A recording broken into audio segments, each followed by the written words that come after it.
quê? Porque o profeta Oséias, ele está se utilizando aqui de uma figura de linguagem, está se utilizando aqui, por exemplo, de Israel na terceira pessoa.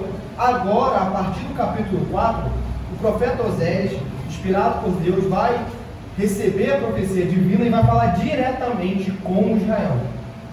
Lembremos, ele sempre falou o quê? Da prostituta, começou com a ilustração de Oséias com Gomer, no capítulo 2, com aquela ilustração de Israel como uma prostituta com seus filhos, no capítulo 3, ele voltando à prostituta que o tinha abandonado, como o irmão Fernando expôs, mas aqui no capítulo 4, Deus vai ser mais direto aos israelitas, lembrando que é israelita, ou seja, tribo do norte, todas as tribos do norte, as 10 tribos de Israel. Tudo bem, meus irmãos? Vamos ler a palavra de Deus com santa reverência. Diz assim, nosso Senhor: ouvi a palavra do Senhor, vós, filhos de Israel, porque o Senhor tem uma contenda com os habitantes da terra, porque nela não há verdade, nem amor, nem conhecimento de Deus. O que só prevalece é perjurar, mentir, matar, furtar e adulterar, e há arrombamentos e homicídios sobre homicídios. Por isso a terra está de luto, e todo o que mora nela desfalece, com os animais do campo e com as aves do céu, e até os peixes do mar perecem. Todavia ninguém contenda, ninguém repreenda, porque o teu povo é como os sacerdotes aos quais acusa. Por isso tropeçarás de dia, e o profeta contigo tropeçará de noite, e destruirei a tua mãe. O meu povo está sendo destruído porque lhe falta o conhecimento, porque tu, sacerdote, rejeitaste o conhecimento, também eu te rejeitarei, para que não sejas sacerdote diante de mim, visto que te esqueceste da lei do teu Deus, também eu me esquecerei de teus filhos. Quanto mais estes se multiplicaram, tanto mais contra mim pecaram. Eu mudarei a sua honra em vergonha. Alimentam-se do pecado do meu povo e da maldade dele, tem desejo ardente. Por isso, como é o povo, assim é o sacerdote. Castigá-lo-ei pelo seu procedimento e lhe darei o pago das suas obras. Comerão, mas não se fartarão. Entregar-se-ão à sensualidade, mas não se multiplicarão, porque ao Senhor deixaram de adorar. A sensualidade, o vinho e o mosto tiram o entendimento. O meu povo consulta o seu pedaço de madeira, e a sua vara lhe dá resposta, porque um espírito de prostituição os enganou. Eles, prostituindo-se, abandonaram o seu Deus, sacrificaram sobre o cimo dos montes e queimam incenso sobre os outeiros, debaixo do carvalho, dos choupos e dos terebitos, porque é boa a sua sombra. Por isso vossas filhas se prostituem e vossas noras adulteram. Não castigarei vossas filhas que se prostituem, nem vossas noras quando adulteram, porque os homens mesmos se retiram com as meretrizes e com as prostitutas cultuais sacrificam. Por isso o povo que não tem entendimento corre para a sua perdição. Ainda que tu, ó Israel, queres prostituir-te, contudo não se faça culpado, Judá. Não venha a Gigal, e não subais a Bet-Aven, nem jureis dizendo, vive o Senhor, como vaca rebelde se rebelou Israel. Será que o Senhor o apacenta como a um cordeiro em vasta campina? Efraim está entregue aos ídolos, é deixá-lo. Tendo acabado de beber, eles entregam-se à prostituição. Os seus príncipes amam apaixonadamente a desonra. O vento o envolveu nas suas asas e envergonhar-se-ão por causa dos seus sacrifícios. Até aqui, meus irmãos. Nós já vimos o mesmo clima de Abacuque. É por isso que o sermão de hoje é a degeneração religiosa. O livro de Oséias vai mostrar um diagnóstico que quando a terra está encurvada em prostituição, quando a terra está encurvada em idolatria, o sacerdócio foi corrompido. A igreja que era para ser ativa, a igreja que era para ser santa, se corrompeu. É isso o que Oséias vai falar, inspirado pelo Espírito Santo. Nós vemos aqui a divisão do texto sagrado, no primeiro parágrafo, que é do versículo 1 ao versículo 3, nós temos a constatação do nosso Senhor. Do 4 até o versículo 10, nós temos aqui a constatação mais o castigo. Vai vir castigo, vai vir juízo. Não pensem que Deus não julgará o seu povo. Nosso Deus é um Deus pactual e Ele julga o seu povo. Do verso 11 até o verso 13, nós temos nova constatação sobre a imoralidade tal, assim como o 14 até o 14. O 15 até o 19, nós vemos uma repreensão a Israel e a Judá. Por quê, meus irmãos? Porque Judá ainda não tinha se envolvido em idolatria como Israel. Judá ainda estava sendo preservado. Judá ainda tinha bons reinos.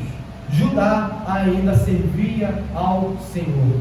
É claro que Judá aqui não é o Judá dos tempos de Davi, que era unido, claro, a todo o povo. Não é o Judá dos primeiros anos do reino de Salomão, mas ainda é um Judá que está respirando. Em vez ou outra vem um rei piedoso, que vem e tira os postes ídolos, tira os falsos profetas e leva a lei do Senhor a ser pregada fielmente. Vamos analisar, ver o que nosso amado Deus tem para nós essa noite. A palavra começa com: ouvir a palavra do Senhor, vós, filhos de Israel. Aqui já é o destinatário inicial, os filhos de Israel. Por quê? Porque o Senhor tem uma contenda com os habitantes da terra. Que terra? Não é o mundo todo, meus irmãos. A terra de Israel, a terra do reino do norte. É claro que se nós pegarmos esses versículos, aplica-se perfeitamente ao nosso tempo, perfeitamente ao Brasil de hoje. Mas nós temos que entender que primeiramente está ligado à acusação ao reino do norte. E depois nós faremos a aplicação que nós podemos retirar para hoje. Bem, meus irmãos? Mas aqui o nosso Senhor está falando contra o reino do norte, uma contenda com os habitantes da terra, porque nele ou nela, na terra, não há verdade. Não há verdade. Porque na terra não há amor. Porque na terra não há conhecimento de Deus.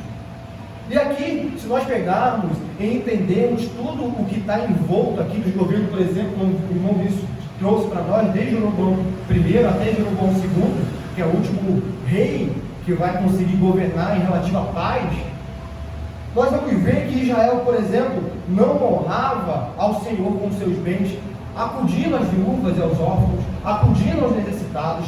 Israel não aplicava a justiça como deveria aplicar a justiça. Israel, como um povo, eles viviam em mentira, a começar pelo culto religioso, que era uma mentira. Eles adoravam a Baal, eles adoravam a postes ídolos, como nós vamos ver. É isso que está em Israel. E como que um povo que adora falsos deuses poderá estar sendo governado pela verdade, pela sinceridade, pela honra, pela integridade? O que falta a Israel quando se abandona o Deus único e verdadeiro é integridade, é amor, é verdade, é conhecimento de Deus. E o conhecimento aqui é um conhecimento no âmago mais profundo, é um conhecimento tanto de saber quem é o seu Deus. O povo de Deus tem que saber quem é o seu Deus. Não é quem é Deus para mim. Eu acho que Deus é assim. Não, quem é Deus? Porque Deus subsiste em si mesmo. Se os seres humanos não fossem criados, Deus seria Deus. Teria os mesmos atributos, teria as mesmas prerrogativas. Deus não precisa de nós para tornar-se Deus, para manifestar os seus atributos. Deus é Deus. E Israel fazia o quê? Privava o povo, ou privavam-se do conhecimento de Deus. E tem esse conhecimento que a gente pode aqui classificar de maneira muito muito na superfície, que é o conhecimento do saber, do intelectual, mas tem o conhecimento mais profundo que a palavra aqui também requer, que é o conhecimento pactual, o conhecimento de se relacionar com o seu Deus, o conhecimento que vai além da intelecção, o conhecimento que vai além de apenas saber verdades e saber expor essas verdades. É um conhecimento que vive, é um conhecimento que está à total disposição do seu Deus, que sabe quem é esse Deus em relação a nós, em relação a si mesmo, em relação ao povo. Sabe quem é Deus. Nós vimos aqui no capítulo 2 que Israel não sabia, tanto é que Israel procurava os seus amantes, que eram ídolos, que era Baal. Por quê? Porque eles não sabiam que quem dava a chuva, quem dava o trigo, quem dava todas as benesses era Deus. Eles não tinham esse conhecimento, eles achavam que era Baal. A fertilidade, eles achavam que era Baal. Eles não tinham esse conhecimento, eles não tinham. Todas as bênçãos que Deus, na sua infinita longanimidade, no seu infinito amor, derramava sobre eles, ao invés de renderem graças a esse Deus, por conhecerem a esse Deus, eles rendiam graças a ídolos. A ídolos. Na terra não tem conhecimento de Deus. E o ídolo, tanto Baal como a força do seu próprio braço.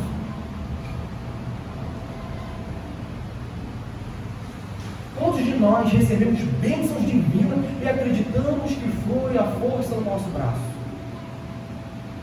Acreditamos na nossa expertise, acreditamos nos nossos méritos, acreditamos se fosse outra pessoa não conseguiria. Tinha que ser eu. Tinha que ser eu. Não tinha. Isso é falta de conhecimento de Deus. Porque tudo que acontece na história, tanto com os crentes quanto com os descrentes, qualquer descoberta científica, descoberta arqueológica, qualquer coisa, estão todos seguindo o propósito divino. Ninguém é insubstituível.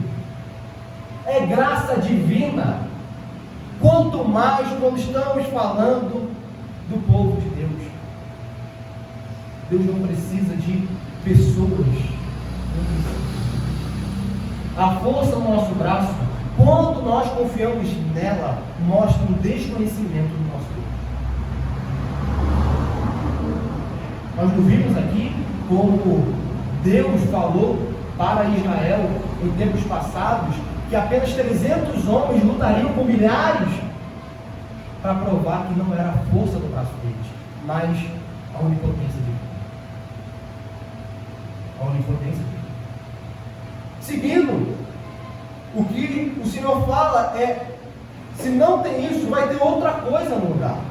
Se não tem verdade, se não tem amor e nem tem conhecimento de Deus, o que só prevalece é perjurar. E o que é perjuro? Aqui o profeta está elencando os mandamentos do Senhor. Aqui ele está dizendo que o povo está reiteradamente pecando contra Deus no terceiro mandamento: não dirás o nome do Senhor teu Deus em vão, porque Deus não tem por inocente aquele que toma o seu nome em vão. O povo praticava isso. O povo, nas suas relações, sem motivo algum, alguns até, como está escrito em Reis, como está escrito nos livros históricos, envoltos em pecados, tinham a audácia de falar em eu juro pelo Senhor. Eu juro pelo Senhor.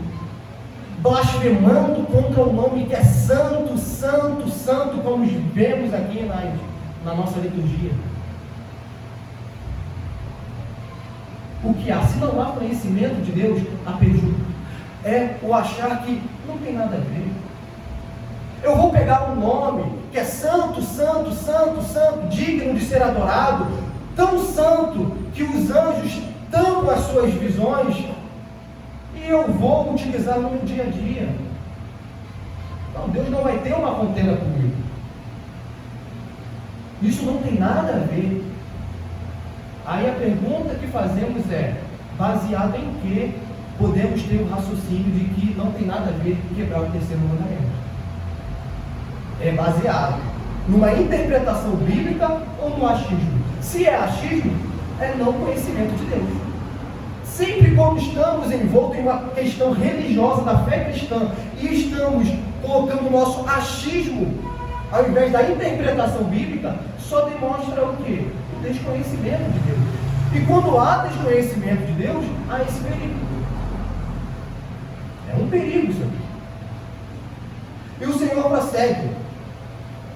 Há a quebra do terceiro mandamento, há a quebra do nono, que é mentir, há a quebra do sexto, que é matar, há a quebra do oitavo, que é furtar, e há a quebra do sétimo, que é adulterar, e há arrombamentos e homicídios sobre homicídios. Os homens, agora que não têm mais em suas mentes quem é Deus e o que Deus fez, como por exemplo, o próprio homem, é o que está escrito em Gênesis 9,6, que quando houver um homicídio doloso, o culpado deve ser morto. Por quê? Porque o homem foi criado à imagem e semelhança de Deus. Quando não há entendimento disso, a vida humana não tem valor. Sem Deus como referência, não há valor na vida humana.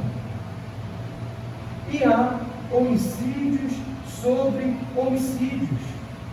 Quando nós não entendemos que a terra é de propriedade de Deus e que Ele concedeu aos seres humanos como mordomos, e cada um como responsável por sua parte nessa terra, o que é ao desrespeito ao oitavo mandamento, arrombamento, invasões de propriedades. Por quê? Porque é uma nação que agora já não é mais governada por Deus. É uma nação que está em queda livre para o caos e para o juízo. Nosso Deus prossegue.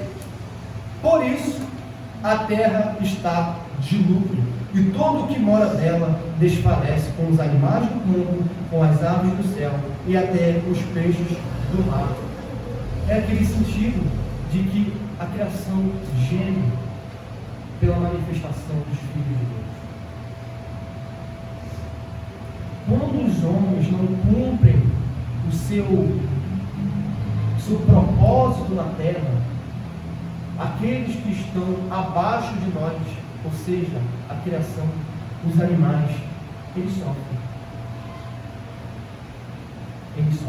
Eles sofrem tanto por nossas mãos, quanto com o juízo divino que vem por causa de nossas obras.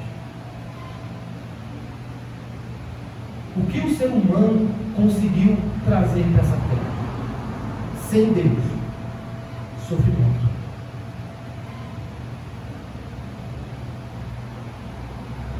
Foi o que o ser humano conseguiu. O que a força do braço humano conseguiu? Trazer sofrimento. Não apenas para nós. Não apenas para nós. Mas para todos a nossa. Todavia, versículo 4, ninguém contempla, ninguém repreenda, porque o teu povo é como os sacerdotes, aos quais acusa. E aqui começa a trocar a direção do texto divino, que está falando para todo o povo de Israel, e agora ele vai intercambiar entre o povo e os sacerdotes. Nós acabamos de ver que o povo aqui, ele está se esquivando da culpa. Ele está dizendo, eu não sou culpado. Eu não sou culpado, porque se eu não conheço a lei de Deus, se eu não entendo, a culpa é do sacerdote, que não me ensina. A culpa não é minha. E será que Deus então excusa o povo? Desculpa então o povo? Não, realmente, então a culpa é só do sacerdote. Não, o Senhor prossegue, enumerando cada uma das classes em Israel. Por isso tropeçarás de dia o profeta, e o profeta contigo tropeçará de noite, e destruirei a tua mãe. A tua mãe aqui é evocando aquela figura de Israel como uma mãe prostituta, que foi já estabelecida pelo profeta Oséias. Então quem é a tua mãe? Israel.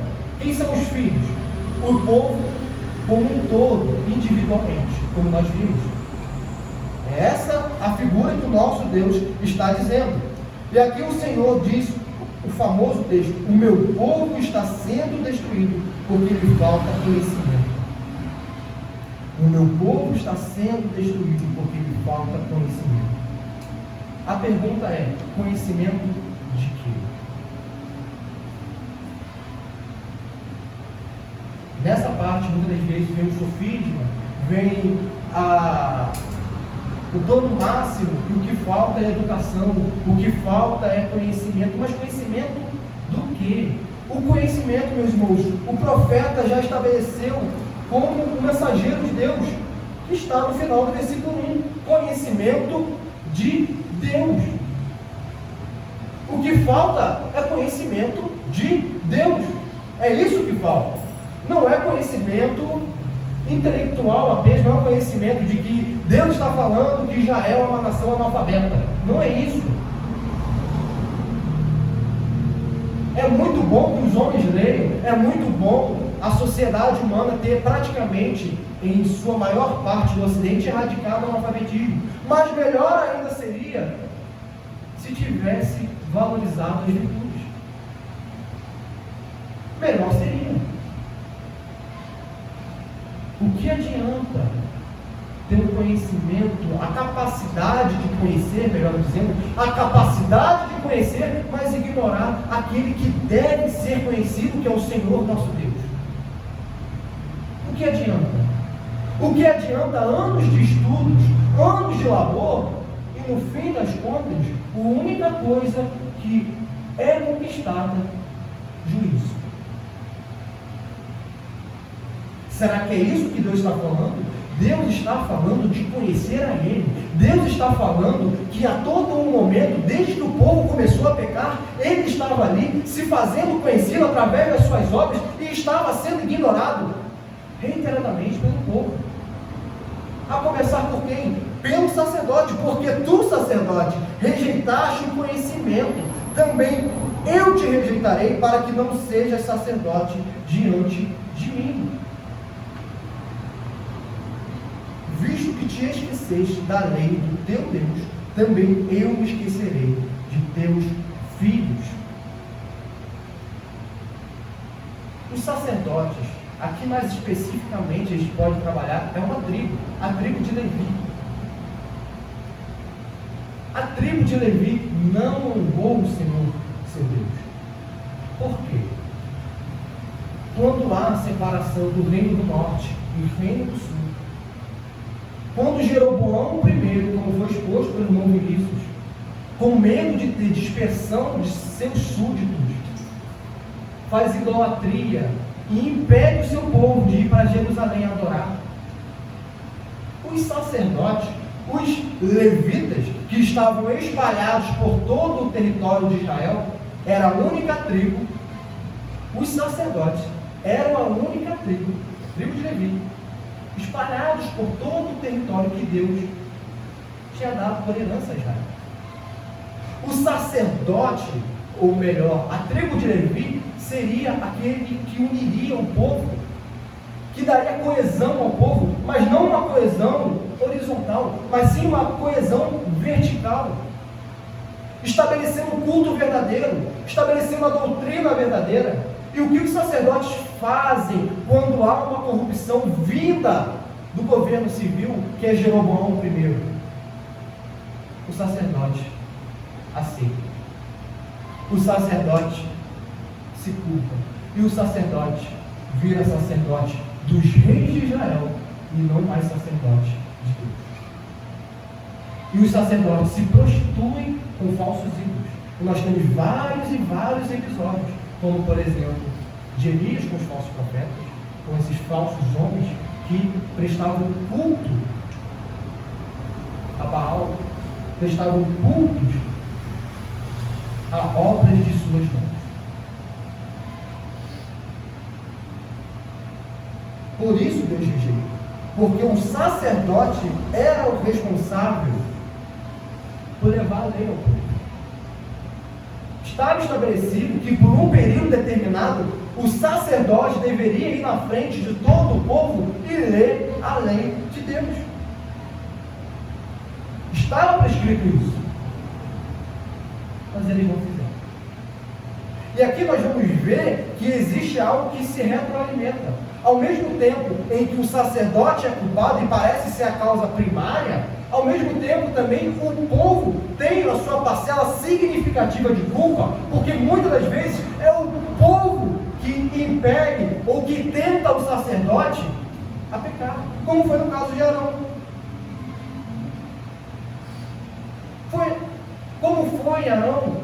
Construa Arão, bezerro de ouro, porque Moisés está demorando. A gente precisa sair desse deserto, a gente precisa prosseguir viagem. E Arão ouve. O sacerdote, a tribo de Levi, era para, em primeira instância e, vamos dizer, exclusivamente, dar atenção ao seu Deus. E sofrer os danos por isso. Não importava se Jeroboão I iria persegui-los, ou os reis posteriores. Isso pouco importava.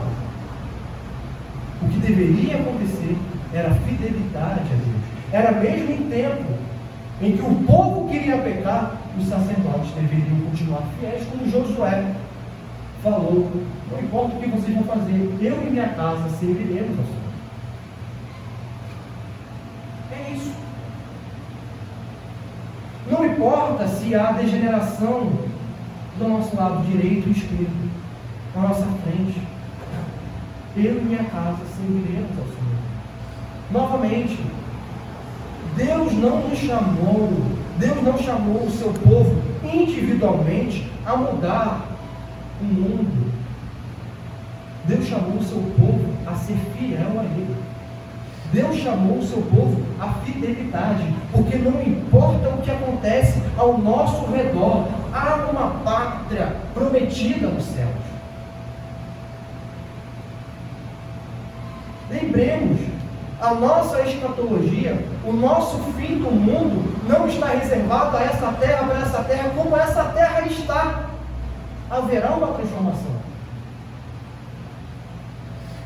Nós não queremos mudança para aqui e para agora. Nós não queremos ser pragmáticos como os sacerdotes eram pragmáticos. O que nós devemos querer é fidelidade. Não importa se está indo tudo bem ou tudo mal. Não importa se eu estou tendo ganho ou perdas. O que Deus requer de mim e de vocês? Fidelidade. Porque quando o Senhor chama o seu povo, contende contra o seu povo, é individual. Não tem como se excusar, não tem como sair da direção da ira divina com desculpas de: mas Senhor, eu não sabia. Mas Senhor, da minha direita e da minha esquerda estavam cometendo as mesmas abominações. Mas Senhor, eu nasci nessa geração. Como que eu poderia me manter puro?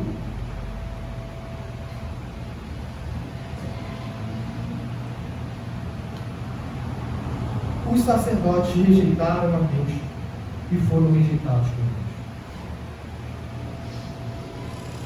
Deus. Deus é longânimo, é verdade, mas uma hora o juízo vem. Não achemos que viver uma vida negando a existência de Deus com os nossos atos está tudo bem. Deus tolera.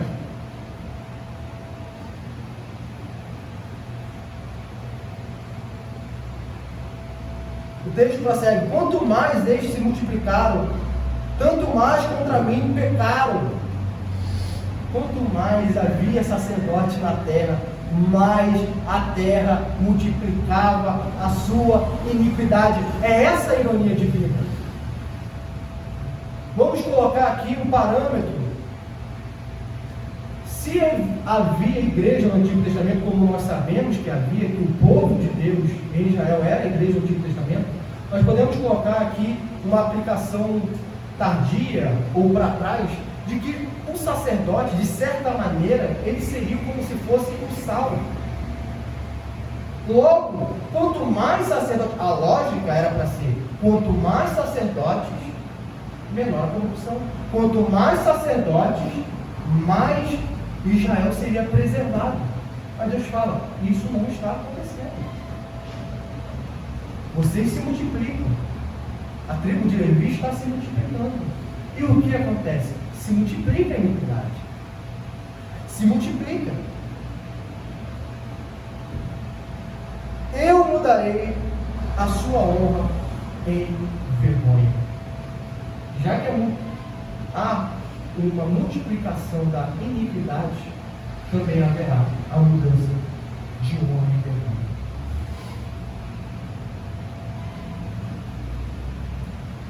Alimentam-se do pecado do meu povo. Olha como o nosso Deus é pessoal. Alimentam-se do pecado do meu povo, porque o povo não era o sacerdote. Não era o sacerdote. Do meu povo, e da maldade dele tem desejo ardente. Por isso, como é o povo, assim é o sacerdote. Castigá-lo-ei pelo seu procedimento, e lhe darei o pago das suas obras. Comerão, mas não se fartarão. Entregar-se-ão à sensualidade, mas não se multiplicarão, porque ao Senhor deixaram de adorar. Assim como o povo queria pecar, o sacerdote sentia prazer nisso.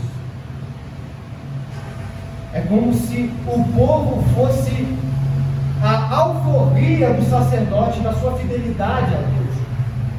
Que bom, o povo quer pecar, então eu também posso pecar. Que bom, o povo quer um falso culto, então eu não preciso mais praticar aquele culto rígido, aquele culto maçante a Deus. Eu posso seguir o que o povo está pedindo, eu posso seguir a manada, eu posso seguir o que está no meu presente momento, e nada me acontecerá.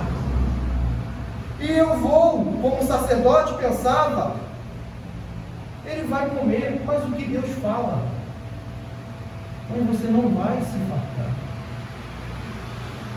Poderás praticar glutonaria, mas não haverá a saciedade. Não haverá. Entregar-se-ão à sensualidade, à imoralidade sexual, mas não se multiplicarão. Uma das maldições divinas ao povo, não individualmente, mas ao povo, quando isso era uma taxa muito larga no povo de Israel, era a esterilidade. Ao povo, não individualmente. Qual sentido? Não é que a pessoa pecou em si, mas quando a iniquidade se multiplica no meio de Israel, Deus faz com que a nação seja estéril. E não necessariamente Deus faz isso através de atuando, por exemplo, no ventre materno. Não necessariamente, mas, por exemplo, com guerras. Quando o governo assírio vem, ele mata crianças e mulheres. Quando vem guerras, é isso que acontece. Isso é uma das maldições. E por que Deus está falando isso? Porque o povo também acreditava que a fertilidade vinha de Baal. Baal era o deus da fertilidade também. E eles devotavam-se a Baal. E Deus tira essa bênção. Por quê? Porque uma casa com muitos filhos é bênção. É bênção. E Deus diz que não se multiplicarão, porque ao Senhor deixaram de adorar. A gente pode voltar ao que Deus tinha dito no capítulo 2. Eu vou deixar de dar as minhas bênçãos e vamos ver se os falsos ídolos de vocês vão suprir. Vamos ver se é Baal mesmo que dá a fertilidade. Vamos ver se é Baal mesmo que lhes concede segurança. Vamos ver se é Baal mesmo que faz chover na terra de vocês. Eu vou parar de atuar com a bênção pactual e vamos ver o que acontece. Vamos ver se os falsos ídolos de vocês livram vocês do juízo. Já que a sua confiança está em Baal, vamos ver o que vai acontecer. Eu estou chamando Israel, você para uma contenda. Vocês pecaram contra mim. E aqui é um pecado que veio desde Jeroboão I. É sério. A longanimidade de Deus suportou vários monarcas idólatras, vários sacerdotes corruptos, várias gerações abomináveis. Mas existe a medida da iniquidade. Existe como houve com o povo daquela terra de Canaã, que Deus tirou e deu a Israel. Por quê? Porque Israel merecia? Não. Deus fala, por causa da iniquidade dessa terra. Os cananeus estão sendo retirados por causa do pecado deles. E eu estou dando a vocês como possessão e herança. E o que o israelita faz? Pratica as mesmas abominações. As mesmas. Houve até mesmo reis que sacrificavam seus filhos a Moloque, ou seja, matavam as suas crianças. É isso que Deus está vendo na terra que Ele deu por herança. É isso que Israel está praticando. A sensualidade, o vinho, versículo 11, e o mosto tiram o entendimento. 3 causas de tirar o entendimento: a imoralidade sexual, o vinho e o mosto. Por que Deus fala isso? Ele vai falar por quê? Porque o meu povo consulta o seu pedaço de madeira. Olha só como Deus utiliza aqui os ídolos feitos pelos israelitas. Vocês estão sem entendimento.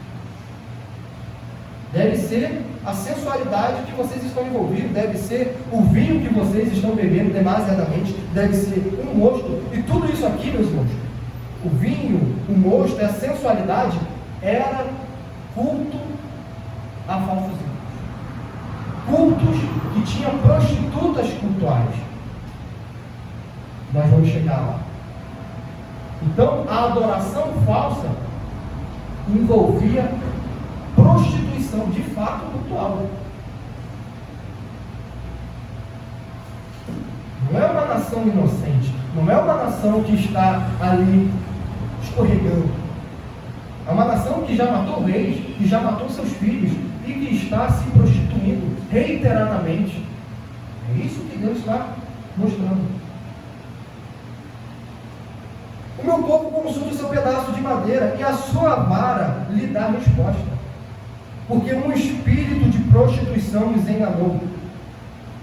Eles, prostituindo-se, abandonaram o seu Deus. Sacrificam sobre o cimo dos montes e queimam incenso sobre os outeiros, debaixo do carvalho, dos chopos e dos terebitos, porque é boa a sua sombra. Aqui, essa sombra que o profeta está se referindo, pode ser tanto uma alusão que a única coisa boa que Israel tem naquele momento é essa sombra, e ele assim usa para o sacrifício cultual, ou no sentido que até mesmo o menor detalhe de bênção divina era utilizado para perversão. Ou seja, até a sombra que Deus provia daquele sol escaldante era usado para a prostituição cultural, era usado para ignorar o seu Deus. Qualquer benécia divina, qualquer bênção concedida por Deus, eles corrompiam e convertiam em maldade, em abominação, em pecado.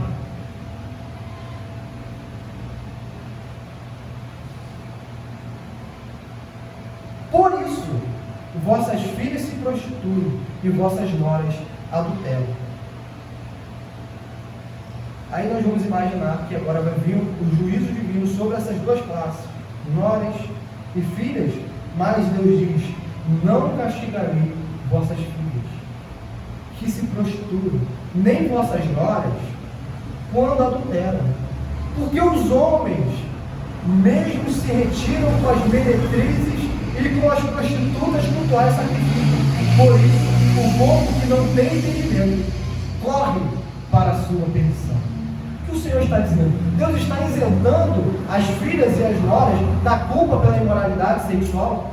Não é isso. O que Deus está falando é que vocês querem que eu pune essas mulheres.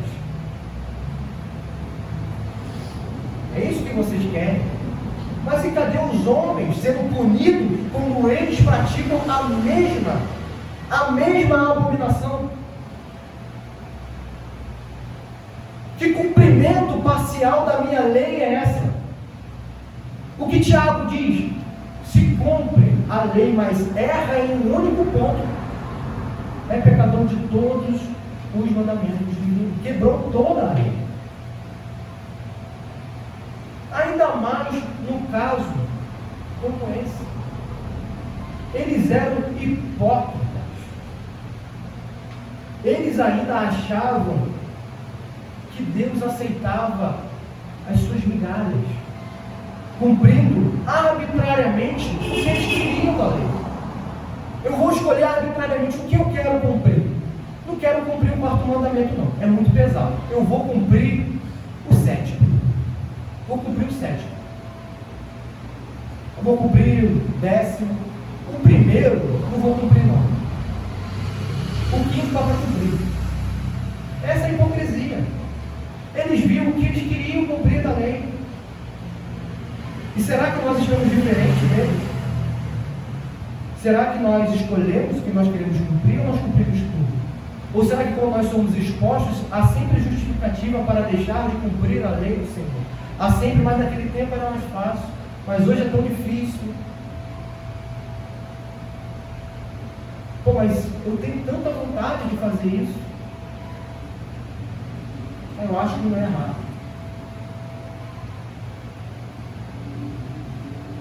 Por isso, vossas filhas se prostituem e vossas noras adulteram, pois o povo que não tem entendimento corre para a sua perdição. O povo que não tem entendimento está correndo. Essa figura, imaginemos o que o profeta está dizendo. É um povo que está correndo para o precipício. É um povo que está cegamente indo para a morte. É essa a figura. Quando nós lemos essas figuras ilustrativas, nós temos que imaginar o que Deus está querendo que a nossa mente ilustre.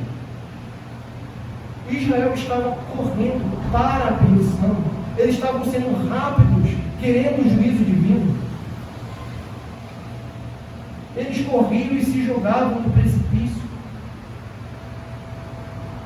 É isso que eles faziam, porque não tinham entendimento. E não achemos que eles se jogavam no precipício sabendo que estavam fazendo isso. Por quê? Porque eram nécios. Eram tolos. Eles não tinham entendimento. Eles nem imaginavam que estavam correndo para a sua própria perdição. Eles nem imaginavam que as portas do inferno estavam abertas a eles. Eram tolos. Ignoravam o seu Deus, ignoravam o seu Senhor. E o juízo estava iminente. E viviam felizes, como no tempo do dilúvio. Não há luto. Quem está de luto aqui nesse texto, como nós vimos, é a terra. A terra está de luto, não o povo da terra. A terra está de luta porque a criação, nessa exposição do profeta Oséias, nesse oráculo divino, a terra, a criação inanimada, tem mais sabedoria do que os seres racionais criados à imagem e semelhança de Deus. A criação está de luto enquanto os homens que lá vivem estão festejando, estão se prostituindo, estão mentindo e estão vivendo felizes, correndo para a destruição, correndo para a perdição, e estão alegres, estão aproveitando a vida deles. Por quê? porque lhes falta entendimento. Entendimento de quem é Deus. Ainda que tu, ó Israel, versículo 15, ainda que tu, ó Israel, queres prostituir-te, contudo não se faça culpado, Judá. Aqui é uma advertência a Judá, o outro reino. Por quê? Porque não há mais escapatória para Israel. Não há mais tempo de arrependimento. Não há mais tempo de rasgar suas vestes e pedir misericórdia. Acabou. Esse tempo se encerrou. Agora é juízo. Agora é exílio. Agora os assírios estão à porta e ninguém poderá tirar e livrar o povo de Deus de suas próprias mãos. Não há mais escapatória para Israel. Há escapatória para Judá. Então Deus se volta agora para Judá. Judá, ainda há tempo de vocês não se prostituírem como se prostituem os israelitas. Ainda há tempo para vocês. Mas para os israelitas não. E aqui Deus vai dizer: nem venhas a Gilgal, e não subais a Bet-Ave. Os irmãos que se atentaram ao texto lido pelo irmão Israel no devocional de hoje, vimos que Gilgal era o quê? Era a terra de muita importância, onde se encerrou o maná, onde o povo adorou e onde várias bênçãos aconteceram. Até o tabernáculo ali ficou.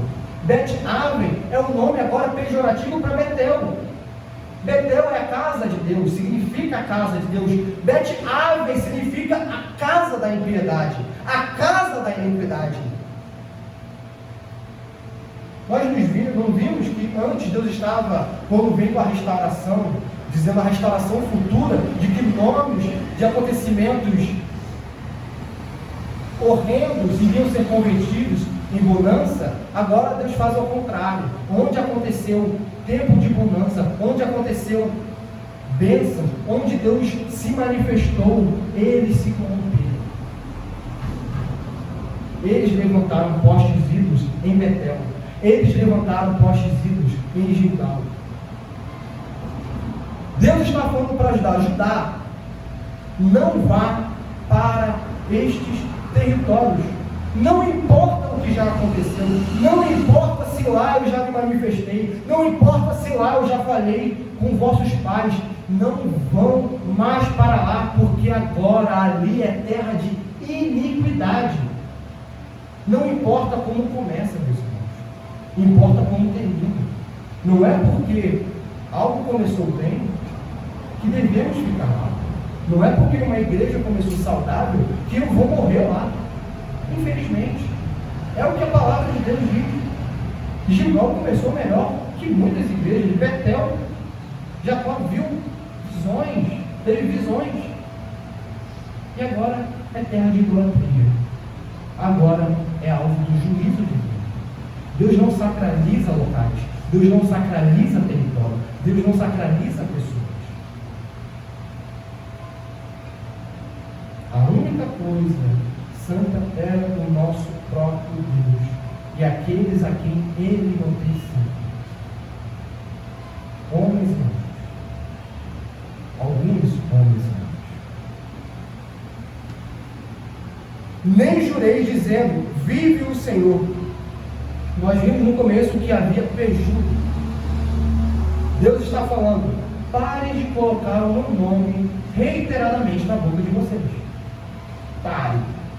Judá, não fique dizendo: vive o Senhor. Nem venhas de mal, nem subais, nem jureis dizendo: vive o Senhor. Não jure em vão. Não fique toda hora se referindo a mim em qualquer disputa pública. Era isso que o israelita fazia. Era isso que o israelita fazia. Qualquer disputa pública, eles invocavam o Senhor de maneira a não honrar o seu santo nome. Deus está falando: pare com isso. Não ache que eu sou glorificado quando vocês ficam falando meu nome a qualquer momento, de qualquer maneira, sem entender que o meu nome é santo, sem entender que se não fosse a minha graça, os lábios de vocês não poderiam professar uma sílaba do meu santo nome. Uma sílaba.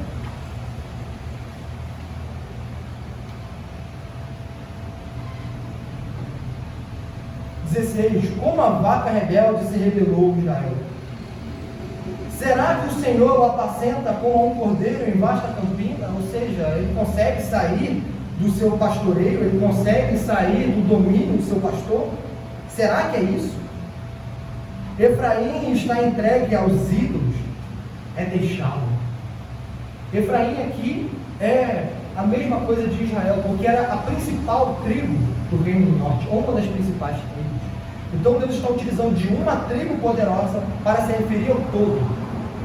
Então ele está dizendo: Judá, não recorra a Efraim, não recorra a Israel. E nós vemos no livro de Reis que, vez ou outra, havia uma ligação ou uma diplomacia entre Judá e Israel. Mesmo o reino dividido, um monarca ou outro faziam essa diplomacia. E Deus está dizendo: não faça isso. Não faça. Não faça. Não ache que, se envolvendo com homens iníquos, vocês não sujarão suas vestes de iniquidade. Não ache. Tendo acabado de beber, eles se entregam à prostituição. Os seus príncipes amam apaixonadamente a desonra. O vento os envolveu nas suas asas e envergonhar-se-ão por causa dos seus sacrifícios. E aqui acaba o capítulo. Nós vamos ver que o profeta ainda vai falar da restauração, ainda vai falar, mas aqui é para sentir o peso dos atos. Aqui é para sentir o peso. Aqui é para mostrar que Israel perdeu o controle. É essa figura, o vento os envolveu nas suas asas. Eles já não conseguem mais guiar. Eles não conseguem mais discernir para onde estão indo. É como um pássaro, é como uma ave em tempo de vendaval que é apenas arrastada pelo vento. É Israel. E ela está sendo arrastada para onde? Para a vergonha. Por causa dos seus sacrifícios. Até aqui, meus irmãos. Vamos meditar no que nós podemos aplicar desses 19 versículos. Primeiro, não existe vácuo espiritual. Não existe. Se as virtudes estiverem ausentes, os vícios estarão presentes. Não existe vácuo.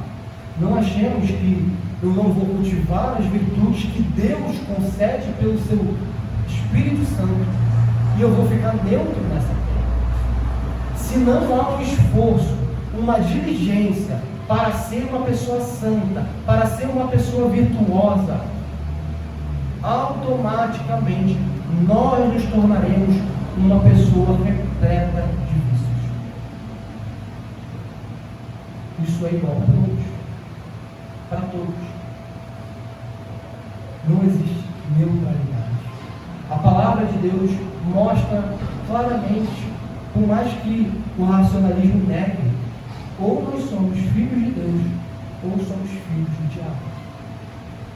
Podemos espernear, podemos dizer que não, é isso. Ou seguimos os mandamentos de Cristo Jesus, ou seguimos os preceitos de Satanás, que é mentira, injúria, homicídio, adultério, idolatria. Começa aos poucos. É por isso que o segundo ponto é: a corrupção religiosa, ela é sutil. Não pensemos nós que Israel, da noite para o dia, virou esse lamaçal de iniquidade. Foi aos poucos. Foi se dividindo primeiro do reino de Judá por uma boa causa. Roboão estava cobrando demasiados impostos. Salomão, no fim de sua vida, já tinha se corrompido. Israel sob a autoridade de Salomão, já tinha postes ídolos.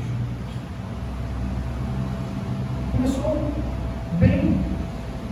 Jeroboão estava certo em se separar. Jeroboão estava correto. É o que está em Reis. É sutil, mas ele se corrompe. Mas o povo se corrompe.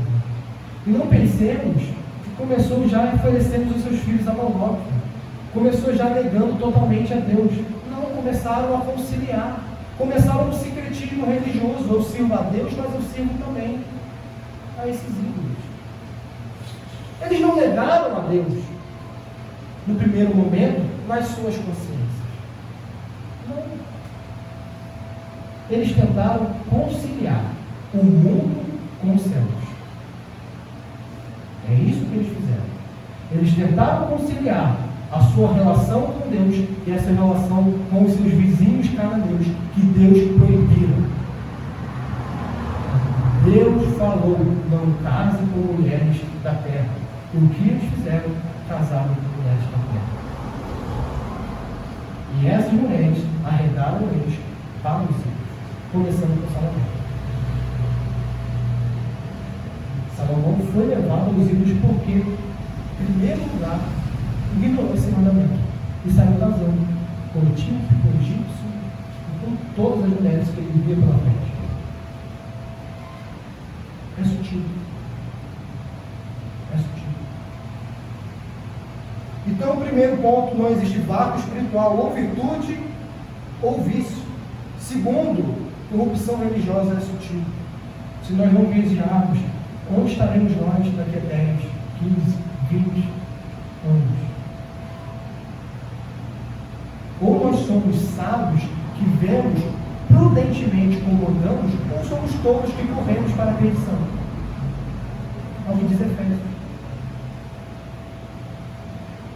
Terceiro ponto: envolvimento, tanto passivo como ativo, na corrupção religiosa provoca a ira de Deus. Não achemos nós que é porque o pastor está cometendo esse pecado, é porque os presbíteros estão pecando, é porque os diáconos estão pecando. Não, eu não estou pecando, eu só estou indo e cultuando. Eu não estou pecando. Eu estou alheio a isso tudo. Não é isso que a Bíblia fala. Não é isso. Em primeiro lugar, quando alguém peca contra Deus na sua frente, qual é a sua resistência ao pecado? Quando um falso profeta se levanta em muitas igrejas, qual é a reação da membresia? É seguir. É seguir. Não, mas eu não estou pecando. Quem está pecando é esse homem que está trazendo a palavra. E o que você tem feito como opositor da doutrina falsa? O que nós temos feito para a santa doutrina? Aonde temos batalhado? Ou nós não queremos mais batalhar pelo Evangelho, ou a batalha pelo Evangelho ficou apenas no tempo dos apóstolos. No máximo se tardou até a Reforma Protestante. Agora eu quero viver a minha vida em paz, eu não quero perturbação, eu não quero arrumar contenda com pastores, com diáconos, com presbíteros, eu não quero inimizade, eu não quero ter desarmonia, eu só quero viver a minha vida em paz. Quem pensa assim, conseguirá a paz com os homens. Esse é o perigo. A paz com os homens será conseguida. Teremos uma vida de paz nessa terra. Agora o problema é que um Deus irado estará nos aguardando no fim das nossas vidas. Porque estaremos correndo a passos largos para o inferno, achando que viver uma vida em que não se importa com os mandamentos divinos, vivendo uma vida em que o Evangelho, a pureza, a doutrina correta, os ensinamentos, o conhecimento de Deus não é motivo suficiente para eu entregar a minha vida. E está tudo bem para Deus. Ele entende.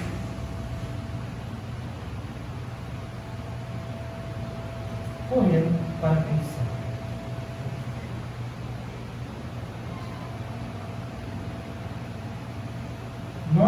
Já vimos, já falamos aqui, a corrupção da igreja brasileira. Por quê? Porque há pessoas que sentam domingo a domingo, sabendo que as finanças da igreja não são bem administradas, sabendo que a palavra de Deus não é fielmente pregada, sabendo que não existe disciplina eclesiástica, sabendo que não há uma correta administração dos sacramentos, sabendo de vários pecados tolerados dentro da comunidade e ainda permanecem lá. Não porque em tal tempo a igreja foi boa. Gilmão também foi bom em determinado tempo. Betel foi bom. E Deus está falando para ajudar. Saia. Não vá até lá. Não tolere esse pecado, porque o juízo que está vindo sobre Israel virá sobre vocês também, Judá. Não pensemos que o único atributo do nosso Deus é amor. Deus é amor.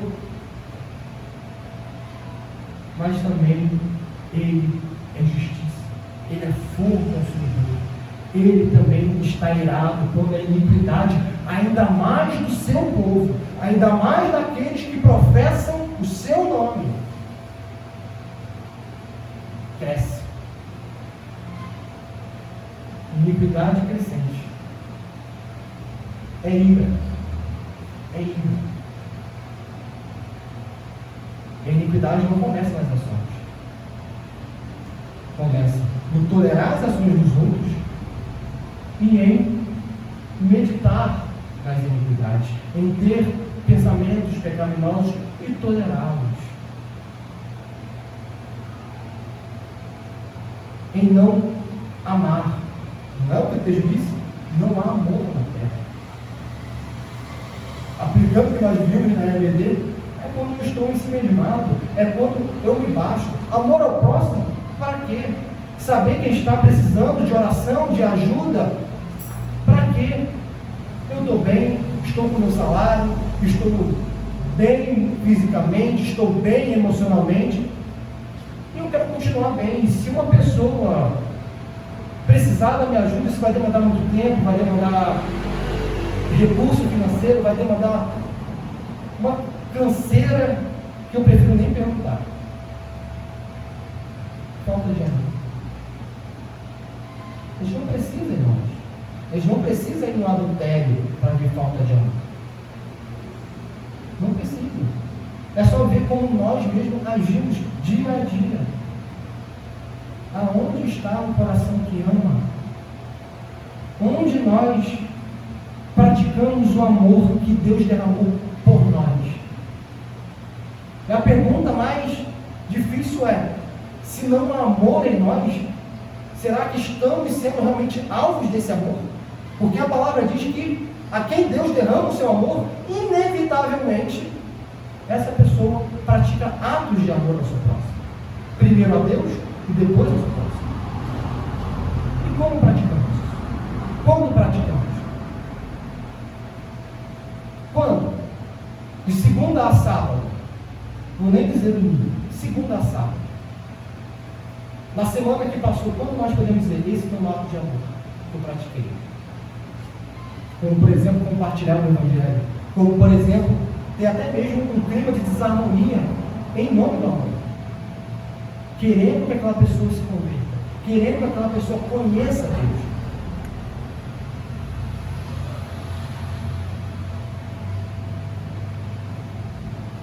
Começa sutil.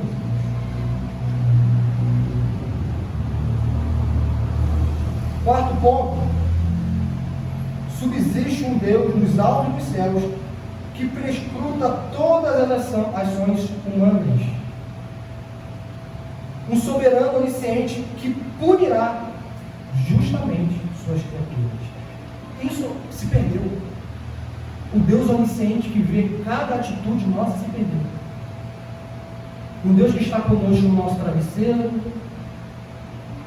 no nosso trabalho, um Deus que prescruta o nosso coração, nossa mente, nossas ações, um Deus que está conosco em todos os momentos. Isso se perdeu. Como sabemos disso? Quando nós esquecemos que vivemos no palco de Deus. quando nós só lembramos em Deus no momento devocional. Aí eu lembro de Deus. Por quê? Porque parece que Deus não existe. Deus não existe no meu trabalho. Deus não existe nas minhas relações. É só o momento que eu oro. Ele não é onisciente. Ele não é onipresente. E ele não é onipotente. Não precisa palavras. Não precisam palavras. Ações dizem o que a boca tem receio de falar. O Salmo diz que o tolo fala em seu coração que não há Deus. Ele não fala com a sua boca necessariamente. Não necessariamente. As ações demonstram. E por último, meus irmãos, para nós encerrarmos, aonde está a esperança? Israel vai ouvir ainda a palavra de esperança. Nós vamos ver, por exemplo, no capítulo 6, Deus prometendo a restauração, como já prometeram no capítulo 2, como já prometeram no capítulo 1, como já prometeram no capítulo 3, exposto semana passada pelo irmão Fernando. Mas aqui, o profeta encerra essa película sem este alívio, apenas com o peso da condenação. E nós, aonde está o nosso socorro? Aonde nós podemos encontrar conhecimento de Deus? Já que a causa disso tudo aqui é o conhecimento de Deus. Cristo. Cristo. Só é possível conhecer a Deus na face de Cristo. Não tem como. O caminho para Deus é Cristo. Algumas vezes nós ficamos pensando, eu quero conhecer mais a Deus, eu quero conhecer mais a Deus. A pergunta é, conheces a Cristo? Conheces Cristo? E não estou falando algo ocultista, algo que é a experiência pessoal, é o Cristo revelado, é o Cristo que encarnou, morreu e ressuscitou. Este Cristo, conhecemos este Cristo? Ou é o meu Cristo? Conhecemos os evangelhos? Conhecemos as epístolas? Conhecemos? Não é o Cristo que eu criei na minha mente. Não é aquele papo de o que Jesus faria. É quem é Cristo. Só conheceremos Deus, só teremos intimidade com Deus quando tivermos intimidade com Cristo. E a intimidade com Cristo é intimidade pessoal. É intimidade de saber que Cristo é uma pessoa, o Deus homem que está à destra do Deus Pai, ouvindo o seu povo, ouvindo os nossos lamentos, vendo os nossos pecados e se compadecendo dos nossos pecados, porque Ele é o sumo sacerdote nosso que se compadece do nosso pecado. Se esses sacerdotes pecaram e fizeram o povo pecar, ou vice-versa, nós temos descanso, porque o sacerdote eterno da ordem de Melquisedeque não é tentado pelos nossos pecados. Não é possível nós corrompermos a Cristo. Não é possível Deus, Filho, dizer que eu vou tolerar isso. Não. Ele paga a dívida e Ele restaura a inimizade. O que era inimigo, agora é amigo de Deus. E Ele chama para um relacionamento pessoal. Pessoal, é o conhecer a Cristo mais intimamente. E isso é vida cristã. Não tem como elencar uma receita de bolo de como conhecer a Cristo. É se entregar, é chorar e lavar os pés de Cristo. É ouvir a Cristo, é entender quem é Cristo. Não tem como faça os 10 passos para se entregar a Jesus. Não tem isso. Cristo é pessoal. Cristo nos ouve. Basta nós entendermos isso e nos entregarmos a Cristo. O que a igreja cristã precisa? Ironicamente, a igreja cristã precisa de Cristo. Em algum momento do caminho, nós perdemos a Cristo. Nós nos agarramos a tantas coisas fúteis, a tantas picuinhas dentro da igreja e nos esquecemos de Cristo. Quem nos motivou a estar aqui nessa noite? Cristo. Por que amanhã eu vou acordar? Cristo. Por que eu evangelizo? Cristo. Por que eu amo? Cristo. Por que eu sei quem sou? Cristo. Por que eu sei para onde vou? Cristo. Por que eu sei que Deus não está mais irado comigo? Cristo. Cristo. Somos Cristo. A gente perdeu isso. A gente fala, repete, cultua, a gente lembra que somos Cristo, e depois nós esquecemos. E depois a igreja, ela é motivada por outras coisas. Cristo já não é suficiente para motivar os cristãos. Precisa de campanha, precisa de congresso, precisa de pessoas de fora, precisa de alguma atividade. Porque Cristo não é suficiente. Cristo não é suficiente. Cristo não é suficiente para acordar amanhã cedo, orar, ler a Bíblia e me entregar a Ele. É isso que nós dizemos. Todas as vezes que nós negligenciamos Cristo. Não precisamos falar. Basta agirmos. Basta agirmos. Meu povo perece por falta de conhecimento. Cristo já se revelou. Por que nós ainda não temos conhecimento de Deus? Por quê? Nós estamos na plenitude dos tempos. Porque estamos vivendo o que estamos vivendo. Podemos fazer como os israelitas e sair daqui dessa noite e falando, é verdade, estou pegando muito. É verdade, aquela igreja está pegando muito. Aquele pastor está ensinando muita heresia. E não apontar para mais livros. E seguir o curso dessa vida. Porque o culpado nunca somos nós. O culpado somos nós. Ou alguém pode se levantar nessa noite e dizer, eu já me entreguei totalmente a Cristo e completamente, de maneira que eu vivo, respiro e penso só em Cristo. Se alguém se levantar nessa noite, eu vou estar vendo hoje. Não, a gente não fez isso. Não fez. E devemos buscar fazer. Até que as portas do céu se abram contra nós e nós vejamos Cristo face a face. Amém, meus irmãos? Vamos orar para encerrar esse momento. Oremos. Santo Deus, amado Pai, muito obrigado.